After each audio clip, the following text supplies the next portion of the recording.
They didn't even look twice. Just one glance at the boy in the gray polo and sneakers, and the courtroom made up its mind. He was nobody, probably someone's lost nephew. No briefcase, no suit, no tie, definitely no authority. The judge chuckled and said loud enough for the room to hear, "Son, are you here to watch or testify?" But by the end of the session, the laughter had died, because the boy they mocked, he wasn't lost. He was leading, and he didn't just understand the law. He dismantled it in front of their eyes. If you've ever been doubted because of how you look or where you come from, this story is for you. Hit like, share it with someone who needs to hear this, and subscribe for more powerful stories that expose truth and celebrate silent strength. The courtroom buzzed with low murmurs as the door creaked open. All heads turned. A teenage boy stepped in, wearing a plain gray polo, dark jeans, and worn sneakers. No legal pad, no briefcase, just calm eyes that scanned the room like he belonged. The prosecutor didn't even hide his grin. "Lost, are we?" he said under his breath. A few chuckles rose from the rows behind him. The boy said nothing, just walked straight to the defense table and sat down. The laughter stopped. People blinked. Judge Harold Redford looked up from his glasses. "Clerk, is this a joke?" The clerk hesitated. Your Honor, that's the attorney listed for the defense." Redford leaned back with a scoff, loud and full of mockery. "Son, you get lost on your way to high school debate club?" Still, the boy said nothing. He calmly placed a folded piece of paper on the desk. It was his license, bar certified, official. The judge raised an eyebrow. The courtroom quieted. "Proceed," Redford muttered, waving a hand like swatting a fly. The defendant, a middle-aged janitor named Mr. Lyons, sat trembling beside the boy. "Are you really my lawyer?" he whispered. "Yes, sir," the boy replied. "My name is Elijah Stone." That name didn't ring a bell, but it would. By the end of the day, it would echo like thunder through every courtroom in the state. The charge was simple. Lyons had been accused of theft, a broken locker, some missing cash, a student's accusation. No hard evidence, just suspicion and a few convenient assumptions, one of them being that a poor black janitor couldn't possibly be innocent. The prosecutor made his case with confidence, parading the teenager who claimed his money had been stolen, throwing up shaky CCTV footage, pointing fingers with flair. The judge leaned in, clearly enjoying the show. Then Elijah stood. No notes, no theatrics. He began gently. "Your Honor, permission to present new evidence." Redford rolled his eyes. "Make it quick." From his pocket, Elijah pulled out a small USB drive. Security footage from the teacher's lounge. It shows my client fixing a leaky sink at the exact time the alleged theft took place. The prosecutor frowned. "That footage was never submitted." Elijah interrupted politely. "Because the school only keeps backups off-site. I filed a request before this hearing. Took the liberty of preparing a time-stamped copy. The clerk plugged it in. The screen played. Clear as day, Mr. Lyons, beneath a sink, hands wet, tools scattered. The judge leaned forward. "That's not what we were shown," the prosecutor muttered, "because what you were shown was cropped, selectively edited." Elijah's voice remained calm, unshaken. "But that's not all." He placed a stack of documents on the table. "Here are 3 prior reports. Students reporting theft in that same hallway over the last 6 months. All filed, all dismissed, until the school found someone easy to blame." A hush fell. Redford's tone shifted. "And how did you get access to those records?" I asked. "Nicely." Elijah smiled for the first time. "People tend to cooperate when you don't treat them like they're beneath you." Redford blinked. Silence. The prosecutor's shoulders slumped. He knew it was over. Elijah turned to the jury. "We talk a lot about justice in these rooms, but too often it's performance, theater.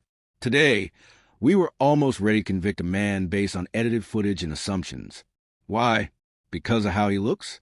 What he does for a living. But justice doesn't wear a suit, and truth doesn't need a title. It just needs to be heard." By the time Elijah sat back down, no one was laughing. The jury deliberated for only 10 minutes. Not guilty, Judge Redford sat frozen, his gavel resting uselessly in his hand. As the crowd filed out, one of the older lawyers in the gallery leaned toward the prosecutor. "Who was that kid?" The prosecutor shook his head. "I don't know, but I think we just watched history happen." Outside, reporters had already gathered, cameras flashing. But Elijah ignored them. He walked Mr. Lyons out, guiding him down the courthouse steps. "You did all that for me?" Lyons asked. "I did it because no one else was going to," Elijah said softly, "and because people like you deserve better." Just then, a voice called out from behind, familiar, cold, and bitter. "Judge Redford." "Stone." Elijah turned. "You were right in there," Redford admitted, but with a sneer. "But one win doesn't make you a real lawyer." Elijah didn't blink. "Respectfully, sir, neither does a robe." And with that, he walked away. But the story doesn't end there. 2 weeks later, Elijah Stone returned to that same courthouse, but not as a defense attorney. This time, he walked in under a storm of whispers, hand-delivering a motion that would make the walls of justice tremble. It was a civil suit, filed against Judge Harold Redford. The charge? Judicial misconduct, racial bias, and systemic abuse of authority. At first, no one believed it. A teenager suing a sitting judge? Madness. Ego. Suicide. But then the motion made its way into public hands. And the evidence? It wasn't just compelling. It was devastating. Redford had a history, case after case. Minority defendants dismissed, overruled, and silenced. Young attorneys humiliated and pushed out. Complaints lost in the system. A pattern invisible to most, but not to Elijah. He'd spent the week after Lyons' case digging, combing through transcripts, interviewing overlooked lawyers, janitors, interns, people with no voices but plenty of stories. He built a case no one could ignore. By the time the court date arrived, the media had latched on. Protesters gathered outside. Inside, the room was so full people stood against the walls. Elijah stood alone at the plaintiff's table. No co-counsel, no senior partner. Just him and 400 pages of evidence. Redford entered with his usual pomp, robes flowing, but his face pale. For the first time in decades, he was on trial. The defense attorney, a polished legal shark named Morgan Blaine, scoffed. "Your Honor, I move for immediate dismissal. This is nothing but a publicity stunt. The plaintiff isn't even old enough to rent a car." The presiding judge, a federal appointee from another district, leaned forward. And yet he's standing here, licensed, filed, and well within his rights. Motion denied. "Proceed, Mr. Stone." Elijah began. He didn't raise his voice. He didn't perform. He presented a graph showing Redford's sentencing patterns. 87% of his harshest rulings were against Black and Latino defendants. Transcripts where he berated public defenders, questioned their competence, mocked their appearance. A former court clerk testified. "He used to tell me to schedule the guilty ones first, and he always meant the ones with accents." Gasps filled the courtroom. Another witness, a female attorney who'd been driven out of practice after Redford humiliated her during a live proceeding. She choked back tears as she said, "He told me I'd be better off waiting tables, because the courtroom wasn't built for soft voices." Elijah turned to the judge. "How many voices have we silenced behind these walls?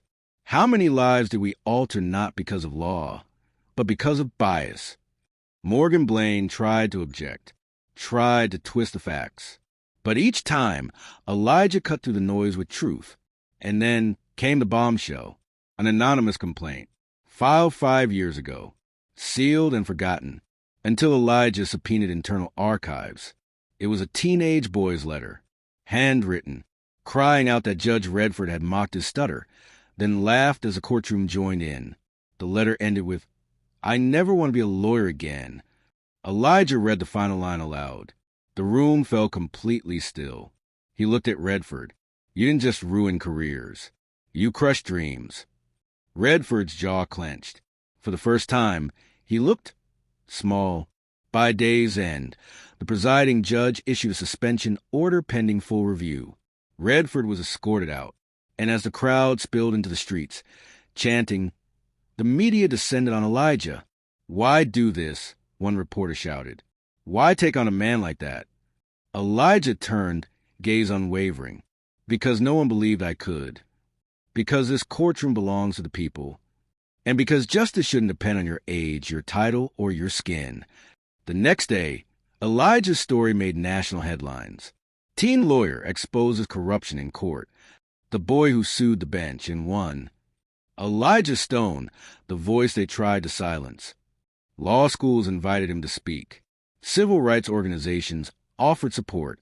People who had once felt invisible saw a light and a name standing for them. But Elijah didn't let the noise distract him. He returned to courtrooms, one case at a time, defending, revealing, protecting. And whenever someone asked him why he fought so hard, he always gave the same answer: because the system may be broken, but I'm not here to burn it down. I'm here to rebuild it. Fire, if you've ever been told you're too young, too quiet, or too different to make a difference, let this be a reminder. Your silence can be power, your truth can shake walls, and your courage can change the game. Like, share, and subscribe if the story moved you. And never forget, they only mock what they fear.